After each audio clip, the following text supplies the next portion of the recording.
So good evening. On behalf of Brooklyn Borough President Eric Adams. If you're new to the Brooklyn Borough Board, I'm Ingrid P. Lewis March, and I am the Senior Advisor, and I welcome you to your first Brooklyn Borough Board meeting. To my left is Karen Ford. She's one of my assistants. We have Sarana Purcell. Sarana, come for a moment, please. Come forward, come forward. So Sarana is new on our team. She's my new executive assistant, so many of you will hear from Sarana. And Dawn, you can come on down too, because they know you from being at the desk. Come.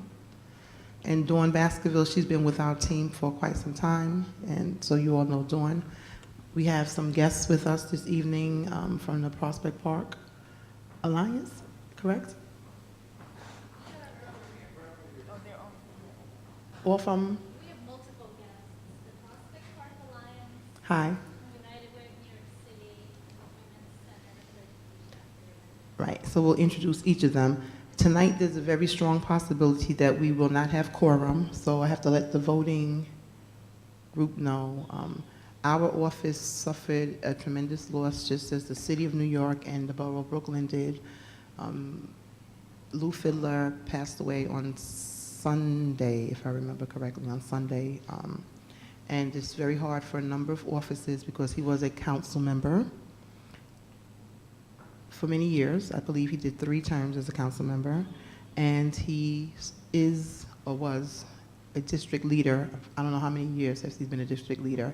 And he's been with Team Adams as a part of Brooklyn Borough President's administration from almost inception. He wasn't assigned to the office initially, but he's always been with us, so it's very hard. It's even very hard for me to be here at this time. So I'm going to ask that we would just take a moment of silence out of respect for Lou, and then we'll start the meeting. So just 1 minute of silence, please.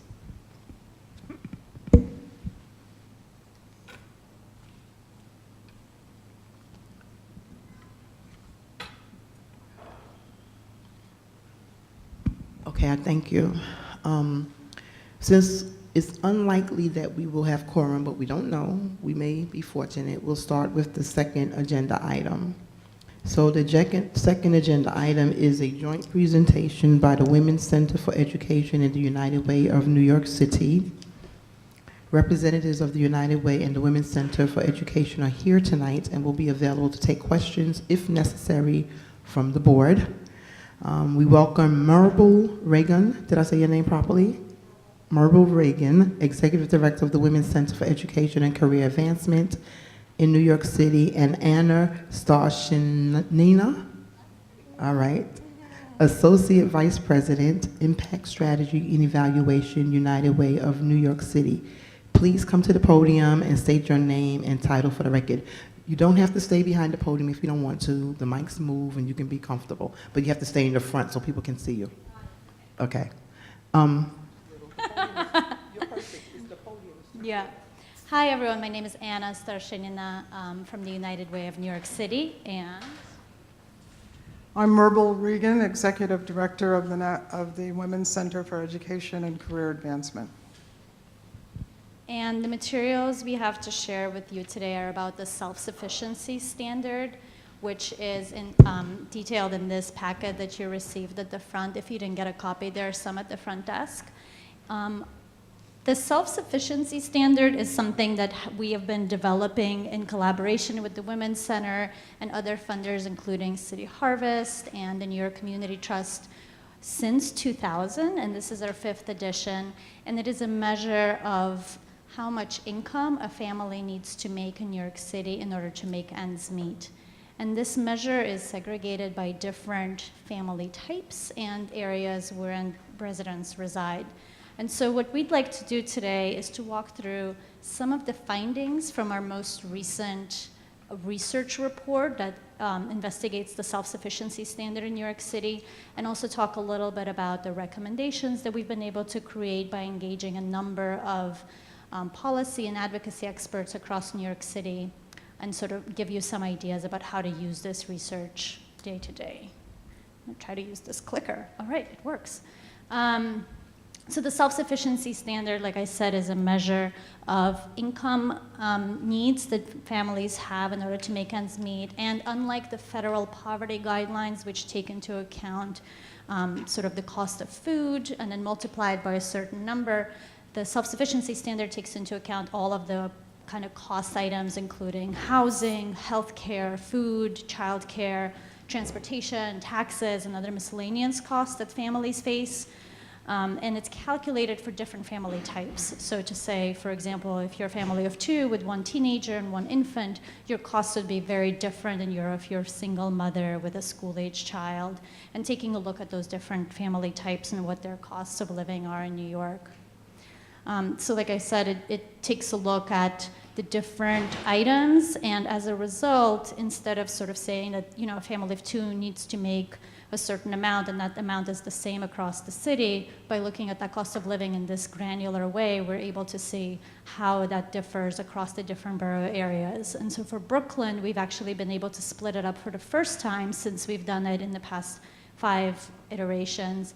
For the first time, we've split Brooklyn into 2 areas, one that's like Northwest Brooklyn, where the costs have been rising at an unprecedented pace, and the rest of Brooklyn. And so for the first time, we're sort of splitting that borough and looking at the costs of living in the different areas.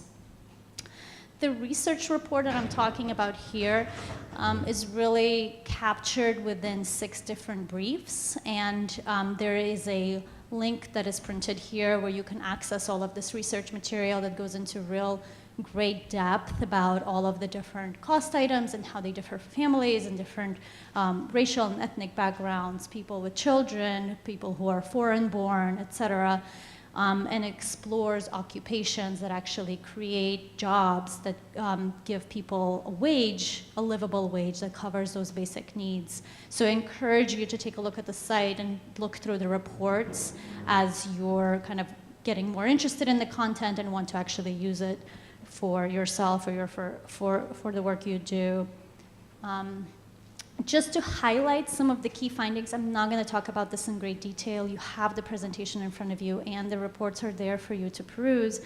But the consistent thing we're finding is that 2 out of 5 working families, households, are not able to make ends meet with the incomes they earn. And that's about 2.5 million New Yorkers who are living below the standard. For the self-sufficiency standard, we're really looking at working families as a specific group. We were kind of excluding a lot of other categories that are very important, but not part of this calculation because they have different costs and benefits available to them. So that includes people who are elderly or the disabled. But we're really interested in what does it take for a working family where there are adults and potentially children in the household to make ends meet. And so we see that about 40% of households are not able to make ends meet, and since we've done this research multiple times over the years, we can see that in the past 18 years, the costs of living in New York have risen by 87%, whereas wages have grown by 31%. And so that disconnect between people who are continuing to work, coming to work every day, getting a paycheck, and not able to make ends meet, that economic crunch that we are seeing is very real, and it's coming through in the numbers that we're seeing. I'm gonna go quickly here, but please do investigate further in the research material. We are seeing that a lot of people of color are facing incredible challenges when it comes to making enough income to make ends meet, and that a lot of the people who are struggling with inadequate income are people who are foreign-born and people with children, in part because the costs of childcare in New York City are so expensive.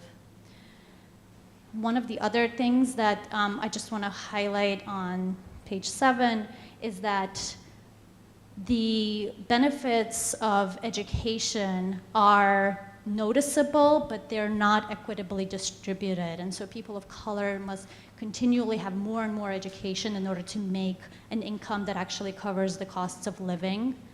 And when we look at the way that families who are struggling with inadequate income, when we look at their work patterns in terms of work effort, The vast majority of them have a worker in the family. 84% have at least one worker. And for quite a lot of those households, that worker is actually full-time. And so it's not that people are not working, it is that they're holding jobs that are not creating the wages sufficient to make ends meet. When we look at the report, and you'll be able to see this in one of the briefs, we're able to investigate very closely which occupations are actually able to generate the kind of income that people need in order to make ends meet in the city. And because the self-sufficiency standard isn't, a one line for, New York City overall, it differs depending on family type. And so, for example, on this slide on page 8, you'll see a chart that says, okay, well, let's say you have a family where there's one adult and 2 children.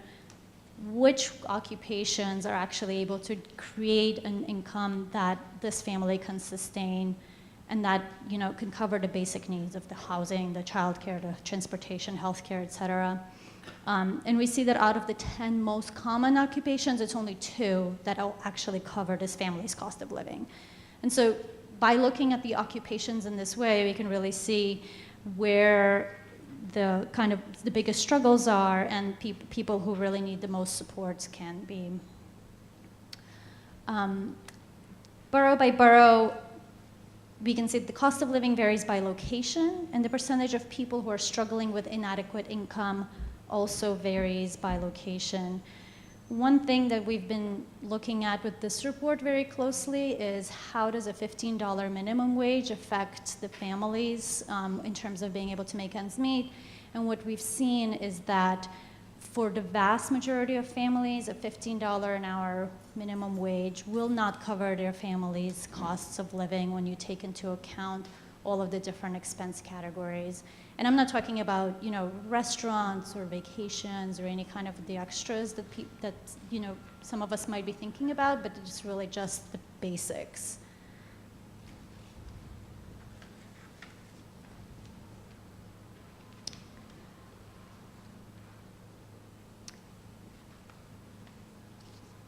On this next page, I just want to, looking a little bit more closely at some of the areas in Brooklyn where there are highest rates of income inadequacy. We've been able to pull out the ones where the most number of households are struggling. And this kind of chart where you can look down at the community district level and see what are the different rates compared to other community districts, compared to other boroughs. That kind of information is available on the website, so I encourage you to look there and look through some of our dashboards and maps that have those results.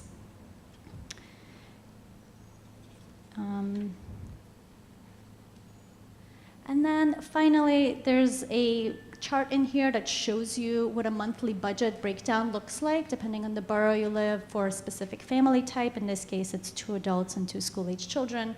And that can help to see how some of this information was calculated. And I think that if you are interested in specifically investigating different family types, different areas, you can start to get some of this breakdown. Obviously, there's too much data for us to show in this circumstance, but this is an example of the kind of granularity that's available. So that was just a snippet of all of the data from the self-sufficiency standard, and Myrtle's going to talk more about what to do with all of this research. And I'm going this way. It's this way, yeah. Thank you, Anna. I would just like to bring your attention to the actual numbers on this previous chart. When we talk about public policy in New York City and around the United States, we typically talk about raising families above poverty. For this family that you're looking at here, which is made up of 2 adults and 2 school-age children, if that family is earning $27,000 a year, that's both salaries, they are considered to be above poverty. So think about the implications of talking about public policy from that perspective, as opposed to what families actually need to make ends meet. And you will see that it varies dramatically depending on where families live. So Anna made reference to the $15 an hour. If both people in that family are earning $15 an hour, they will just break even. No savings, no credit card debt, no vacations, no eating of food outside the home, and so on. But look across the boroughs. We make a distinction, as Anna said, between Northwest Brooklyn and the balance, as well as South and North Manhattan. So if you look at this chart, you can see that $15 an hour might mean that the Bronx family will barely make it if both adults are earning that amount of money. But if you look in Northwest Brooklyn, each person would have to earn almost $20 an hour. And if you look in the balance of Brooklyn, it would be at least $17 an hour, keeping in mind that this is a bare bones budget. And so we have developed, if you want to dig a little deeper into these statistics, we have done these budgets for over 750 family types in each area. We make a distinction among the ages of the children. We have 4 categories of children because the cost categories are different depending on the ages of the children. So with infants, childcare is more expensive. Preschoolers, also expensive. School-age children, after-school care, and for teenagers, they eat more food and they need more things. And so we are very, very specific in terms of helping families to determine what their break-even budget is. So I just wanted to talk about that within the context of the rest of our presentation. And so, when we worked together with about 32 other nonprofits, the names of which you would be very familiar, over a number of months, once we came up with the original data, we collectively decided that the context of the public policy recommendations that we're making for New York City should follow this criteria. What would be most impactful on increasing income? You heard Anna talk about the statistics in terms of the number of people who work full-time in New York City and do not make enough money to make ends meet. So that's the context, one of them, in which we developed the public policy recommendations. We looked also at policy changes that would help in terms of reducing major non-discretionary costs. For example, one of the things that we've found over the years is that families, there's one particular area in which they have flexibility. They have to pay rent, they have to pay childcare, they have to pay for transportation. So one of the areas in which they have perhaps less than they need is food, because that's flexible. We look also at policy changes that will reach a broad audience across all 5 boroughs. Those that look at coordinated and interconnected. So for example, we don't think that families should have to choose between adequate childcare and eating, or rent and transportation. So our approach is to look at all of these policy issues and the ways in which they relate to each other. We have fully acknowledged in the report the progress that we have made in New York City. And we feel that this is a time when we have a degree of collaboration between the city and New York State, and that there's a window of opportunity for those 2 entities to work together to promote the well-being of our working families.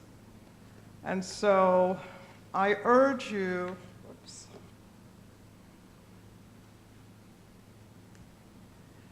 to look in more detail at the report.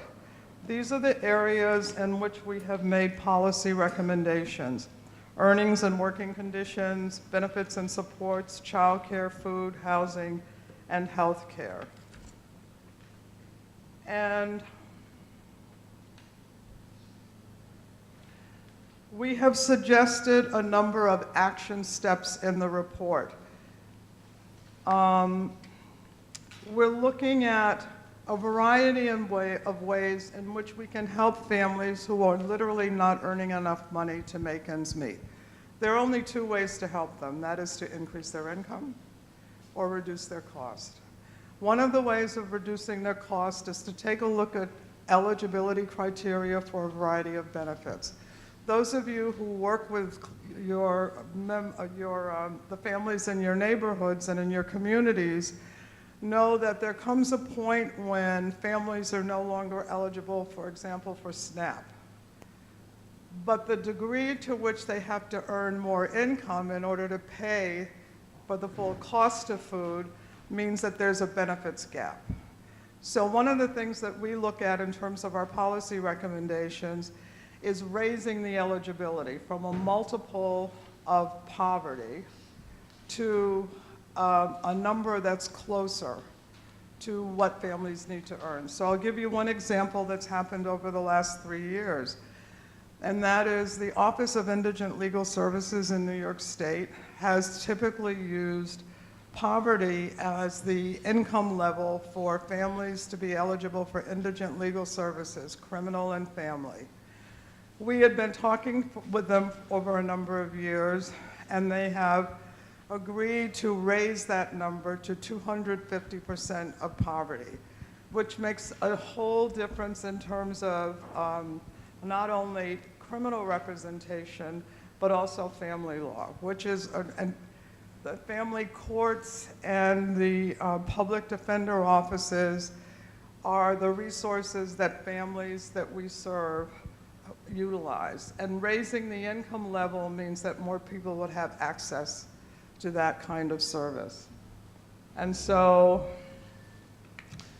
setting eligibility criteria for benefits, which is more in line with the actual financial circumstances of families, makes a lot of sense, not only across New York City, but New York State. And so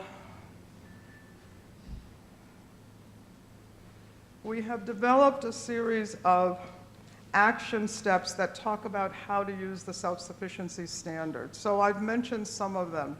There is a whole litany. It can help in terms of public policy decisions. It can help in terms of financial eligibility for a range of benefits. And it can inform the budget decisions that are taking place today in the City Council. For example, we participated earlier today in, what would we call it? A public policy demonstration on City Hall steps to talk about, for example, the salaries and benefits of people who work in the nonprofit world and human services.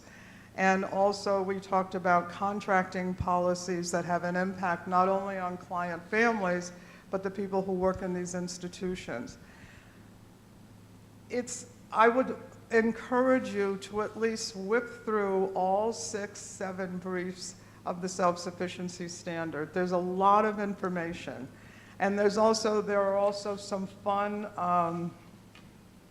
technology experiences. So for example, you can take your own zip code or that zip code of your client families and put in the ages of their children, the ages of the adults in the family, and immediately what will come up in less than 5 seconds is that family's break-even self-sufficiency budget. And so let's say you're sitting on the WIB board and you're trying to make a determination about who should be eligible for those services. If you know that a family's income is way below what they need, then that person should be a candidate for training programs.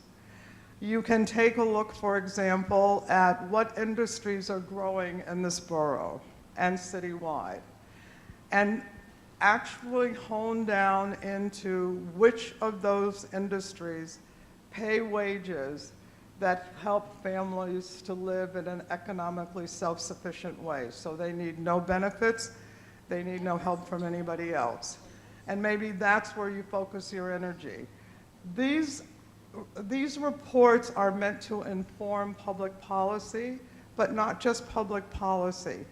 Anyone who has work that relates to the well-being of working families in the borough of Brooklyn should be able to take advantage of this information. And so, in all of your spare time, which I'm sure you all have a lot of, I would encourage you to go through and click on these tools and information and data. And hopefully you will find them helpful. So I think we're past our time. And I would say feel welcome to contact me or Anna. And our contact information is on the last page. I don't know if we have time for questions, but if you want to email us or telephone us, we are happy to give you any feedback and be helpful in wading through this information. So I thank you, Myrtle and Anna. Do we have any questions from Brooklyn Borough Board members at this particular time? Okay, so Richard, please take the mic, say your name and who you represent, please. Thank you. Thank you for the informative presentation. Richard Flatto, Community Board 3. You're welcome. Did you look at a breakdown by age in terms of self-sufficiency? We are thinking primarily of people between the ages of 24 and 59. We realize that there are older people and younger people who work. The reason for that is for people who are older, there are other benefits that are available to senior citizens. And for younger people who may be heading up families, depending on their status, for example, if they're foster youth that are aging out, they are also eligible for a whole variety of other things. So we've taken sort of the middle range of working people in New York City. Yes? No. Please, you're new, welcome. So we ask that you use a mic, say your name and what you represent. Use my mic. My name is Peter Wong, and I represent Community Board 7. Great. One thing I'm just wondering is, with regards to the standard, if they've done computations of how close benefits, when benefits are added, how close they can get to meeting the standard. That is a very good question. So we didn't talk about that today, but in the works is something called the New York City Self-Sufficiency Calculator, which we developed about 20 years ago for human services organizations, so they could assess exactly the financial status of a family. So for example, you put in the ages of the people in the family, you put in their income, you put in their expenses, and so you tell them a number of things. In less than 10 seconds, it will say, you are currently working at a deficit or a surplus. Then it will say, you appear to be eligible for this variety of benefits. And here's the dollar impact it will make either on that deficit or that surplus. And then it will say, this is this family's self-sufficiency budget based on the ages of the people in the family and where they live. Which means that for us, the reason we developed this is because we served about 40,000 women over the years since 1970. We were placing them in jobs, the government was reimbursing us for doing this, and they kept coming back saying, I don't know how to manage money. What we figured out is they managed very well, considering that they weren't earning enough money to make ends meet. That's how we got into this business 20 years ago. And so a tool like the New York City Self-Sufficiency Calculator, which will be available in about a month, it is open source. Any not-for-profit can take it and tailor it to their client population. And it's a tool that lets you know immediately what a family's circumstance is and how they can be helped. Sure. Along those lines, I'm just wondering, especially because so many of the benefits have phase-outs, for families that are not meeting them, even with benefits, Right. the question is how to get them to the point where they can meet them and how to Right. and that would be a much more complicated calculator, but what you can do to get there or where you can move to, Well- because then the choices become vast. It doesn't have to change the calculator. What it would change is going to the city council and saying, eligibility for this particular benefit cliffs out at this level. But for families in our community, there's a gap of, let's say, $10,000, $15,000. Because using the report and the calculator, you can hone down with that specificity and inform your elected officials about what would make a difference. And this is true on the city level, the state level, as well as the federal level. Do we have any more questions from board members? Before you ask, Richard, do we have any more questions from any board members who haven't yet asked the question? Okay, Richard. Thank you. Richard Flateau, excuse me, Community Board 3. Just from a macro perspective, have you tried to estimate what it would cost to bring all those families to self-sufficiency? What would the budget implication be? Well, we've actually talked with some of the city council members about that. I'm actually not knowledgeable enough to be specific about it, but what I would say is this. If we increase the earning and spending power of our low-wage working families, they are going to put that money back into the economy. So it would take a much more advanced economist to make that determination. But I believe that it is possible to do that in an economic way. Because we're talking about families who are spending their money here in the city. They're not saving it, they're not buying vacation homes. That money will accrue to the benefit of the economy of New York City. Do we have any questions from audience members, anyone who's here watching? Okay, so that concludes our Thank you all business, very and I much for thank your you. attention. You're going to have a lot of fun reading this stuff. Okay. We look forward to hearing from you. Thank you. Thank you. So I have really good news. We actually have quorum and then some, so that's a good thing. So I guess we should have a motion to adopt the minutes from. I'm sorry. You know why I'm off today, right? My head is completely in another space right now. So I'm going to ask Karen to do a roll call so we can have attendance. So, Karen. Community Board 1, Community Board 2, Community Board 3, Here. Community Board 4, Here.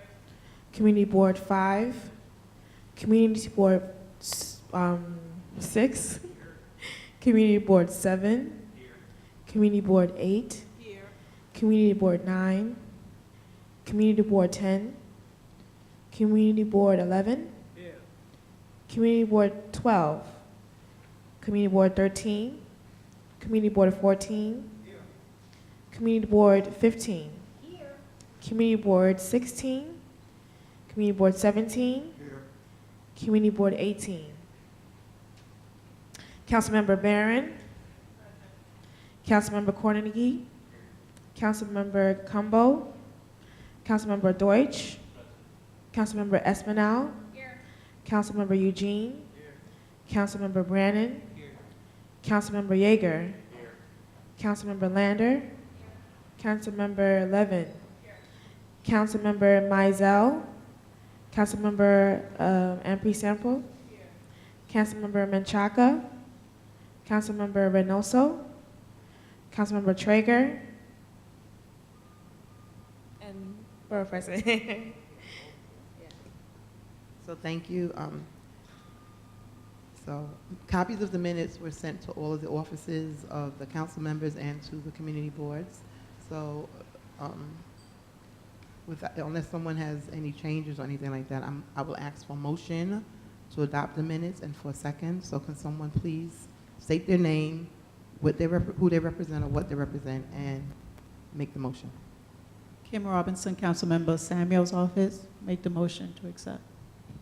Teresa Scavo, Community Board 15, seconds the motion. All those in favor? Any abstentions? Any opposition? Motion carries unanimously. Great. So now we can move on to tonight's second agenda item, which was really the first agenda item. So we have representatives of the Prospect Park Alliance with us tonight. I want to welcome Justine Hellner, who you all are all familiar with. We saw her, I think, the last Borough Board meeting, Senior Landscape Architect of Prospect Park Alliance. So she's at the podium. She'll state her name for the record, and then we'll open up the floor to Ms. Hellner. Thank you. Your mic is at the podium.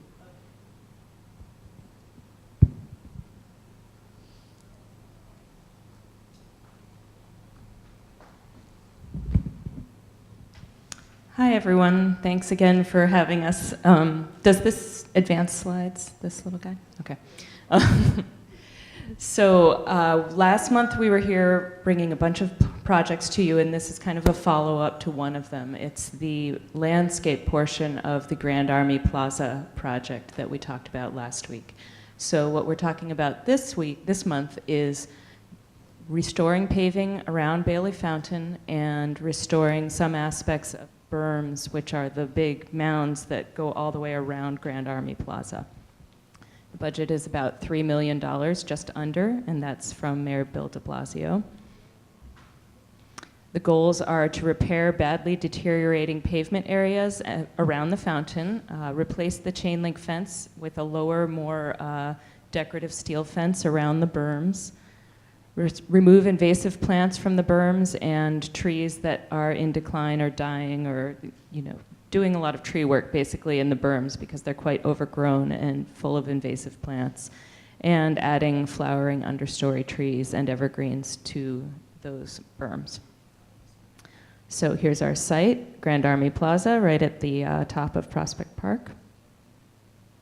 Here's the plan of what it looks like now. Probably familiar to most of you. Bailey Fountain, which we're talking about, is right in the middle. That blue area in the center is where the fountain is. And the paving around it and the JFK monument, which is called out just to the right of it on this plan, they're in really bad shape. Some history. The original Bailey Fountain looked very different than the one that is there today. It went through a couple of different designs, including one that lit up and had a great lighting display, but when the subway came in underneath it, it had to be removed to make way for the subway, and the fountain that we have today was built. And that was put in around 1935. You see it here with a very open landscape around it. That was temporary, and the design that we have now was installed soon after the fountain was installed. So here are some more views of it. And here are some shots of what it looks like today. So tripping hazards, broken pavers, and especially around the JFK statue, this part was done later, and I guess it wasn't installed as well. It's really, really, really destroyed. And then just some shots of the berms. You can't see a lot, but if you've ever walked around there, you know the chain link fence looks terrible. The plants are just kind of a crazy mess. We do have some homeless encampments up on the berms because the vegetation is so dense. And also just in terms of a healthy ecology, it's not really there. It's a lot of English ivy and other invasive plants like mulberry. That's what you see on the lower left. So, proposal. What we propose to do is, with part of the budget, we will replace all of that broken bluestone in the area around the fountain. That's the area that looks more gray in this drawing. The areas that look more tan are the smaller granite set pavers that are sort of in a fan pattern.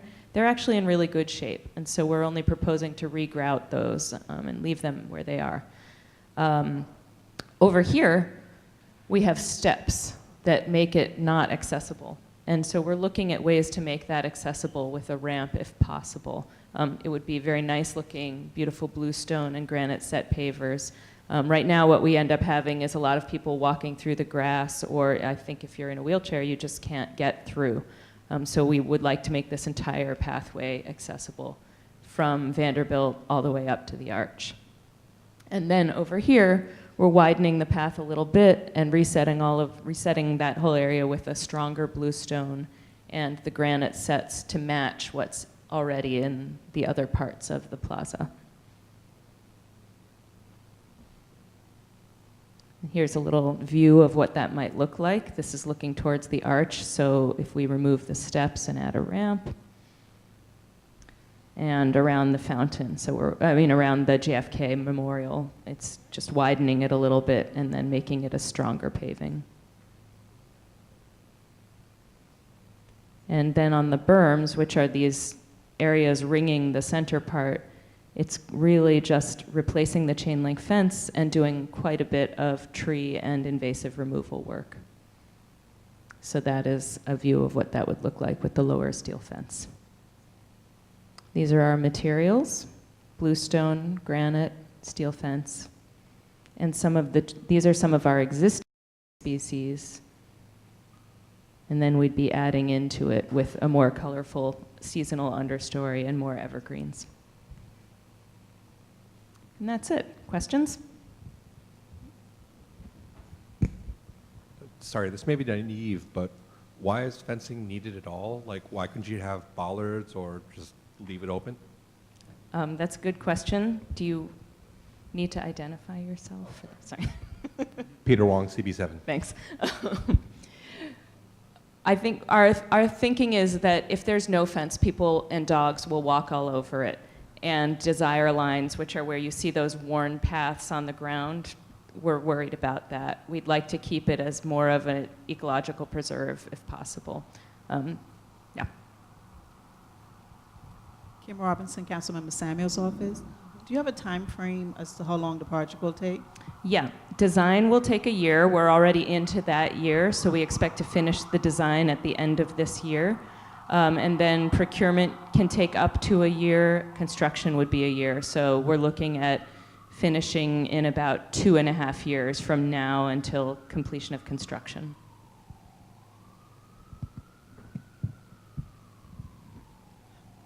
Hello, I'm Joyce Simmons from Councilmember Inez Barron's office. So I know I saw the JFK monument. Are there any other statues or monuments that will be within this area that's going to be renovated? There are just the fountain itself in this area. There are other statues on the berms. We aren't doing anything to them except clearing invasive plants around them. And who are the statues of? I can't remember all of them. I would have to get back to you on that. I'm sorry. Where are you going? I'm curious where you're going with it, because I might be able to speak to it without being able to Well, answer. I just want to know, who, Yeah. with all of the issues around the different statues and who they are and what it Yeah. represents. It would just be interesting to know who the statues are that are being I would love to represented. get back to you with that. There are actually several. If we go back to, I'm actually not sure if it's even in this drawing. Here, we've got JFK here. We've got one here and one there. And yeah, Stranahan is in the park. Yeah. I'm so sorry that I don't have them all off the top of my head. And some of them are slightly controversial in my opinion. We aren't talking about that in this project, but I'm happy to talk about it more at any time. So there are kind of a variety of Brooklyn figures. Teresa Scavo, Community Board 15. So this is basically pavement work. Pavement work around the fountain, and then tree work and the fence on the Trees- berms. My question is there any problem with irrigation there? We have no irrigation there, no. There's no flooding, ponding, nothing? There's a little bit of ponding right here, and we will be fixing that with the paving. paving. Yeah. Okay, thank you. But mostly no, fortunately. Eric McClure, Community Board 6. Justine, I'm just curious how sanitation accesses the areas that are going to be repaved, because my supposition is that the use of heavy trucks on pavement is a leading contributor to their destruction. So if we're going to redo that pavement, is there kind of a plan for how sanitation will service the area? I am supposing that is part of the problem with that paving, although I also think that the paving around the JFK Memorial was just not installed correctly. There are other things that lead me to think that. But driving on pavement is a problem that we have all around the park. And it's actually something we're already working towards stopping. We've got smaller trucks, and we're starting, I know that the parks manager is starting to have park workers bring things out to more exterior edges so that we don't have to drive into the areas as much. We have that problem in the park as well. Hi, Elizabeth Adams, Councilmember Stephen Levin's office. So you mentioned that there are a few homeless encampments on the berms. Do you have a plan for engaging those folks for what's going to happen, outreach, communication, what you're thinking? That might be something that Ra wants to talk a little bit about. When I was last up there inventorying trees about a month ago, there weren't any active sites then. I think that we have this all around the park, and we do kind of periodically go through and get people to move, work with them to remove their stuff. It's not like we just throw people out. There's quite a process to it. I don't know what our plan is in terms of communication, but it's certainly something that we would be doing as we get close to doing the construction.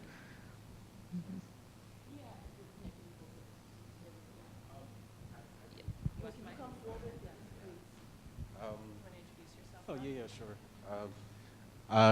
Good afternoon, good evening. My name is Ra. I'm the Government and Community Relations Coordinator at the Prospect Park Alliance. The question, as I heard it, was about homelessness and how we humanely remove homeless. How do we engage? Yeah, well, for folks who are living there, if there's a plan for Right. helping them. So the Prospect Park Alliance, along with the City of New York Parks Department, works with a nonprofit agency called Breaking Ground, as well as DHS and NYPD and the Parks Enforcement Patrol to safely engage people who reside within Prospect Park in order to give them safe passage to exit the park and find a home. I believe they do try and connect people with services as much as they will accept it. Right. Yeah. It's just an active communication with other city agencies, and Breaking Ground has been a great help so far, and they continue to do so. And I'm actually the one who also communicates with them as well, so we're making headway greatly. So yeah. It's a good question and something we will keep in mind as we get closer to actually doing the work. Thank you. Do we have any more questions from board members? Yes, please. Najani Granville, Community Board 8. How long do you expect the improvements to last? And I mean, what time frame will it be before you come back again for the same type of funding for the same type of improvements? Hopefully many decades. I mean, having looked through all of the plans of this design, especially around the fountain, it has been repaved every 30-ish years. So that's not very long, surprisingly. We plan to install a thicker paver on a stronger concrete base, so hopefully that will make it last a little longer. Maintenance procedures we will try and address.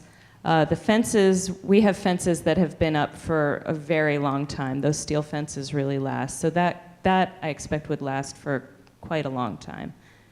Tree work, that's something that needs to happen periodically. Do we have any other questions from Borough Board members at this time? Audience members, spectators, do we have any questions? So I believe we have to move to vote. So, thank you. I need someone to please make a motion to, make sure I say it right. I'd like a motion to approve the proposal for Grand Army Landscape. Well, can you take the mic and say your name? And Yes. Peter Wong, Community Board 7. I'd like to make a motion to approve this funding plan for the arch, the fountain, and the surrounding areas. thank you. Second, please. Teresa Scavo, Community Board 15, seconds the motion. Thank you. All those in favor? Aye. Any abstentions? Anyone against? So the motion carries unanimously. Note, the representative for Councilmember Barron left the room before the vote. However, we still have quorum because we were over the number, so we're fine. I did the count, Teresa. So we did that successfully. So on to any new business. Do we have any new business items that anyone would like to discuss? Well, I do. And we'll email you this information if we don't have any in the back. But there's a new funding program for non-for-profits that would like to utilize schools after school or over the weekend, where they can put in for a grant to utilize the facility from the Office of the Brooklyn Borough President. We worked really hard with the Office of the Mayor. It took about almost 3 years, and we worked hard and diligently to get funding. So each Borough President's office has close to $600,000, which we're able to give many grants to non-for-profits who utilize school buildings, and they need to pay for the space. The caveat is that you first have to have an approved space usage plan from the Department of Education, an approved permit.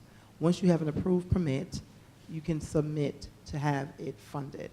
So thus far, we funded about 6 programs, and we want to fund so many more. So our liaisons will make statements at your board meetings. We will also email you the information. By this week, you'll get the information so that you can share it with your constituency. So we're trying to get the word out, and we need people to start putting in those grant applications, because if people do not put in the grant applications, when we go back for funding, if the money isn't fully used up, we will not get a new round of funding. The good news is that we received the funding so late. We received the funding finally at the end of February. And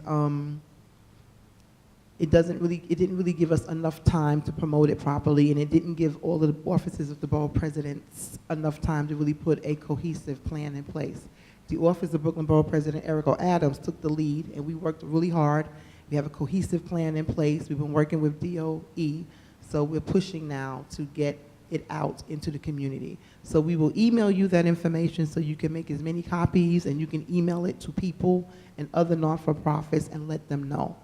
So we want them to apply, and we're happy to support them financially as long as they're able to give us all of the information that we ask. I believe it's 5 documents, that they're non-for-profit. If they're 501c3, then they have to be able to show that they're 501c3, that they have an approved, but that they have a budget, and they're able to explain in their annual budget what the money for that particular grant is being used for.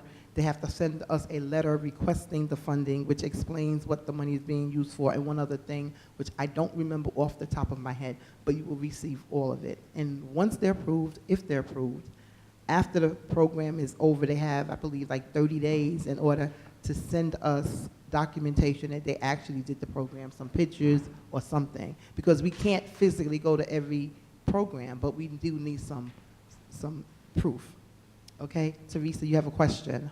This is for a program, not like a one-time use. It can be a one-time use. It could be. It can be a one-time use. Absolutely, it can be a one-time use, as long as it's something that's beneficial for the community at large, not your personal baby shower or something like that, but it has to be community-centric. Okay, do I have any other questions? Yes, please state your name and speak into the mic. Camacho, CB4 Chair. So the money would be to pay services, the stuff that they may need in order to run the program? Just for space, DOE space only, and we pay the money, we never, let me be clear, the Office of the Borough Presidents, we never touch the money. We have a running tab, and we deduct it, and the money goes straight to DOE, so the non-for-profit never touches the money either. We approve the grant. If it's for $10,000, then we approve the $10,000. The DOE looks at it to make sure that they agree, and they'll say, okay, great, we agree with it. Then we'll let the non-for-profit know it's been fully approved, and then you can use the program. You can use the school. The DOE will then contact the school and let the non-for-profit know that they have access for the time period in whichever their permit states. So we never get our hands on the money. The non-for-profit never touches the money. It's all through the system, so it's really great. We don't have to worry about that. It goes directly to the school, so all you gotta do is run the program. Yes, if you're a non-for-profit and you have a program and you have a permit to use a school and you need money paying the school's permit fee, then we can help you. And our first year, when the borough president first became the borough president, he had a rally with a number of youth organizations, and they all complained that they did not have enough money to rent school space. And he made a promise that he would work hard to try to help. And it took from that rally until February, I think it was the 26th or the 16th, one of those 2 dates, for us to finally get it. And it was, I promise you, I was the lead on it, and it was tough. But we got it, and we're grateful to have it. We thank the Office of the Mayor for working with us. We thank DOE for working with us. And we want to make sure that we expend every single penny, and then some. Any other questions? Yes, please state your name and who you represent. Maricela Cano from Councilmember Espinal's office. Just one quick question. When's the last day to apply? Right now, we don't have a deadline, all right, but that's for me to tell you. I'm going to be on TV. I forgot all about them. I'm going to be on the internet. However, we do not want people to use that as a mechanism not to apply. They need to apply now, because we don't know if we will be able to go past the June 1st start of the new fiscal year. We pushed for it because we received the money so late, and we have a solid argument, and we're really very adamant about having that money be able to roll over into the next fiscal cycle, okay? But we need them to apply as soon as possible, and we'll email you all of the information so they'll know where to apply, how to apply, and it's really simple. We made sure that it was user-friendly, because the worst thing in the world is to have a program that somebody can't really properly apply for because it's hard. It really isn't. It's really user-friendly. Question? Name, board? Sorry, I keep forgetting. Peter Wong, Community Board 7. Good. Do you envision this as something that's going to be ongoing, and more particularly for schools that don't necessarily have enough after-school activities for kids? Do you, like, is this something where you would expect PTAs or other organizations like this to kind of create a program? Or? Okay, we don't expect anyone to create programs. There are a lot of non-for-profits that are doing excellent work in all of our communities. So we want non-for-profits that are actively involved and engaged and that are doing work, that are having financial hardship, to please apply for this grant and to do work in schools and in areas which need it. I forget one thing that's very important.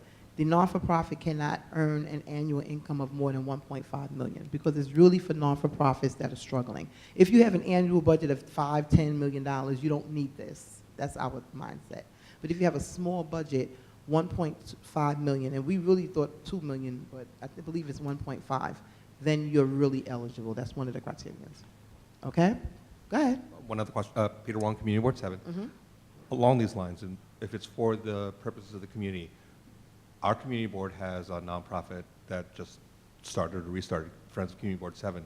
Is this the kind of thing where it's for events for the community, or can community-based organizations that need a place to meet use this also? Well, yeah, I believe we can do that. Okay. You know, I mean, we wouldn't want it to be thousands and thousands and thousands and thousands of dollars just for meetings. I don't mean to say it that way, but if you're in a community board and you have a community board space that you meet in, you can probably already meet there. So this is really something that's good programmatically.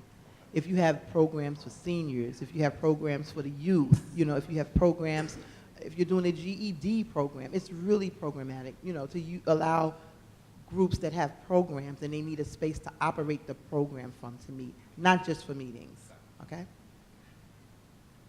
Yes, please, name and board it. Najani Granville Community Board 8. Is there a specific name for this program? Yes, it's called the, oh gosh, how can I forget the name? The Extended After School Pilot Program, right? I believe, the Extended After School Pilot Program. But again, Najani, we will email you all of that stuff, okay? So do I have any other questions? No new business? All right, any old business? I should have done old business first, right? Okay, so may I please have a motion to adjourn? Teresa Lisa Scafo, Community Board 15, motion to adjourn. May I have a second, please? Robert Camacho, CB4. All those in favor? Aye. Any abstentions? Any nays? Okay, so the meeting's adjourned, and I thank all of you for coming tonight. I really didn't think we would have quorum, so I'm thankful that we did. Have a blessed night.